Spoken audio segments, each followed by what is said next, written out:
Resumen capítulo 45 del libro Libertador. Presagios de la cruz.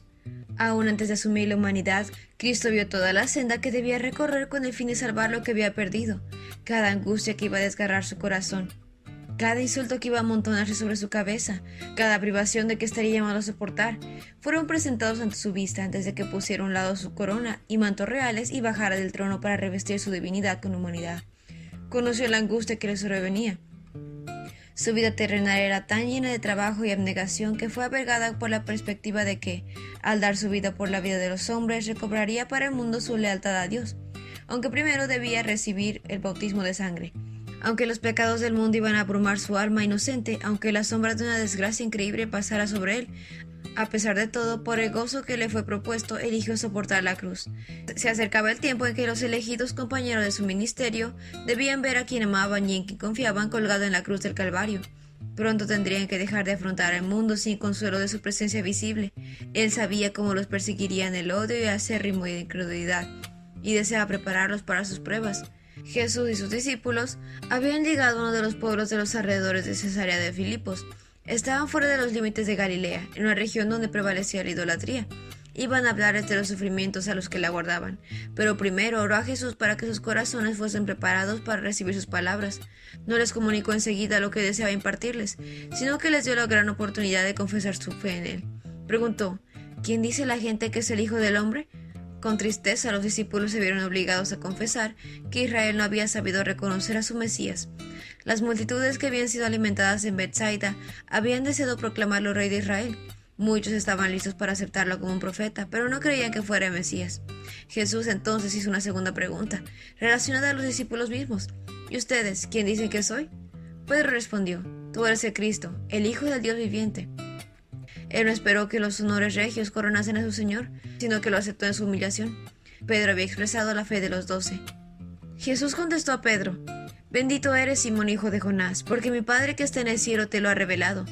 La verdad que Pedro había confesado es el fundamento de la fe del creyente. No le había sido revelado a Pedro por alguna sabiduría o bondad propias. Que Pedro discerniera la gloria de Dios era evidencia de que se encontraba en los que habían sido enseñados por Dios. Jesús continuó: ahora te digo, tú eres Pedro, y sobre esta roca edificaré mi iglesia, y el poder de la muerte no la conquistará.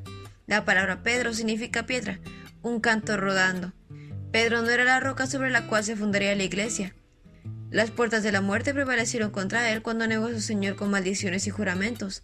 La iglesia fue edificada sobre el ser en contra quien las puertas de la muerte no podrían prevalecer. Moisés había señalado la roca de salvación de Israel. Y Jesús dijo: sobre esta roca edificaré mi iglesia. Cristo fundó la iglesia sobre la roca viva. Él mismo, su propio cuerpo quebrantado y herido por nosotros. Las puertas de la muerte no prevalecerán contra la iglesia edificada sobre este fundamento. Cuán débil parecía la iglesia cuando Cristo pronunció estas palabras. Se componía apenas de un puñado de creyentes, contra quienes se dirigía todo el poder de los demonios y de los hombres malos. Sin embargo, no debían temer. No podían ser derribados. Pedro había expresado la verdad del que es un fundamento de la fe de la iglesia, y Jesús lo honró como representante de todo el cuerpo de creyentes. A ti te daré las llaves del reino de los cielos, y todo lo que ates en la tierra será atado en los cielos, y todo lo que desates en la tierra será desatado en los cielos. Las llaves del reino de Dios son las palabras de Cristo. Todas las palabras de la Santa Escritura son suyas. Esas palabras tienen poder para abrir y cerrar el cielo. La obra de quienes predican la palabra de Dios tiene sabor de vida para vida o de muerte para muerte. La iglesia está edificada sobre Cristo como su fundamento. No debe depender del hombre ni ser controlada por el hombre. Muchos sostienen que una posición de confianza en la iglesia les da autoridad para dictar lo que otros hombres deben creer y hacer. El Salvador aclara: todos ustedes son hermanos por igual. No podemos depender de ningún ser finito para ser guiados. La roca de la fe es la presencia viva de Cristo en la iglesia. Jesús encargó a los discípulos que nadie dijera que él era Cristo. La gente y los discípulos mismos tenían un concepto falso del Mesías, que el anunciar públicamente su venida no les daría una verdadera idea de su carácter o de su obra. Hasta entonces había evitado darles a conocer cualquier cosa que se relacionase con sus sufrimientos y su muerte. En su conversación con Nicodemo había dicho: y así como Moisés levantó a la serpiente de bronce en un poste del desierto, así deberá ser levantado el Hijo del Hombre para que todo aquel que en él crea tenga vida eterna. Pero los discípulos no lo habían oído. Ahora había llegado el momento de descorrer el velo que ocultaba el futuro. A partir de ese entonces Jesús empezó a decir claramente a sus discípulos que era necesario que fueran a Jerusalén y que sufriría muchas cosas terribles a mano de los ancianos, de los principales sacerdotes y de los maestros de la ley religiosa. Lo matarían, pero al tercer día resucitaría. Y los discípulos escucharon mudos de tristeza y asombro. Cristo había aceptado el reconocimiento de Pedro cuando declaró al Hijo de Dios, y ahora sus palabras, que anunciaban sufrimientos y su muerte, parecían incomprensibles. Pedro no supo guardar silencio. Se asió de su maestro, como para apartarlo de su suerte inminente, exclamando: «Dios nos libre, Señor, ¿esto jamás te sucederá a ti?». Pedro amaba a su Señor, pero Jesús no lo elogió por manifestar así el deseo de escudarlo de sufrimiento. Las palabras de Pedro no eran de ayuda y solaz para Jesús en gran prueba que él esperaba. La impresión que las palabras de Pedro harían se oponía directamente a la que Jesús deseaba producir en la mente de los seguidores, y el Salvador fue movido a pronunciar una de las más severas reprensiones que jamás salieran de sus labios. «Aléjate de mí, Satanás. Representa una trampa peligrosa para mí. Ves las cosas solamente desde el punto de vista humano, no desde el punto de vista de Dios». Satanás estaba tratando de desanimar a Jesús y apartarlo de su misión, y Pedro, en su amor ciego, estaba dando voz a la tentación. A través de Pedro, Satanás volvía a premiar a Jesús con la tentación, pero el Salvador no le hizo caso. Pensaba en su discípulo. Satanás se había interpuesto entre Pedro y su maestro. Las palabras de Cristo fueron pronunciadas al que estaba tratando de separar a Pedro de su Redentor. «Quítate de delante de mí, Satanás». Es decir, no te interpongas más entre mí y mi siervo. Déjame alegarme cara a cara con Pedro para que pueda revelarle el misterio de mi amor. Fue una amarga lección para Pedro, una lección que aprendió lentamente que la senda de Cristo en la tierra pasaba por la agonía y la humillación, pero en el calor del horno el discípulo reconocería su bendición. Entonces Jesús explicó a sus discípulos que su propia vida de abnegación era un ejemplo de lo que debían ser la de ellos. La cruz, asociada con el poder de Roma, era la forma de muerte más cruel y humillante. Se obligaba a los criminales a llevar a la cruz hasta el lugar de la ejecución.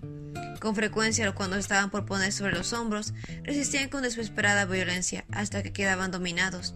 Para los discípulos, las palabras de Jesús, aunque vagamente comprendidas, señalaban una sumisión hasta la muerte por causa de Cristo. El Salvador no podía haber descrito una entrega más completa, pero todo esto Él lo había aceptado por ellos. Jesús no reputó el cielo como un lugar deseable mientras estábamos perdidos.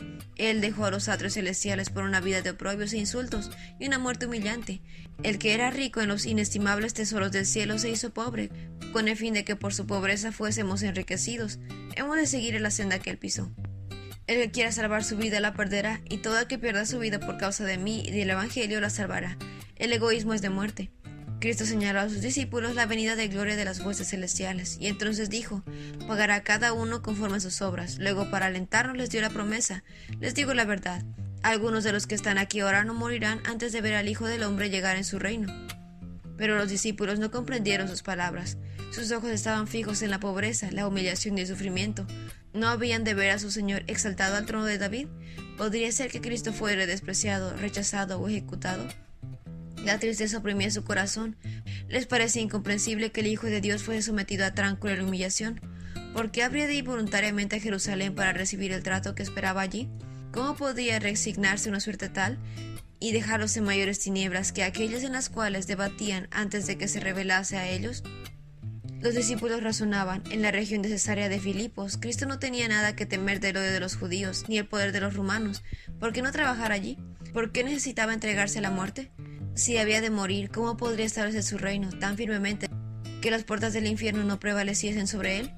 Esto era en verdad un misterio. Ahora estaban viajando hacia la ciudad donde todas sus esperanzas quedarían destrozadas. Conversaban entre sí en tono bajo y pesaroso acerca del futuro. Quizás alguna circunstancia imprevista podía impedir la suerte que parecía guardar a su Señor. Así se entristecieron y dudaron, esperaron y temieron durante 6 largos y lóbregos días. Y este fue el resumen del capítulo 45 del libro El Libertador. No olvides compartir este video con tus compañeros de clase o con otras personas que tú creas que puedan necesitar este resumen. Nos vemos la próxima.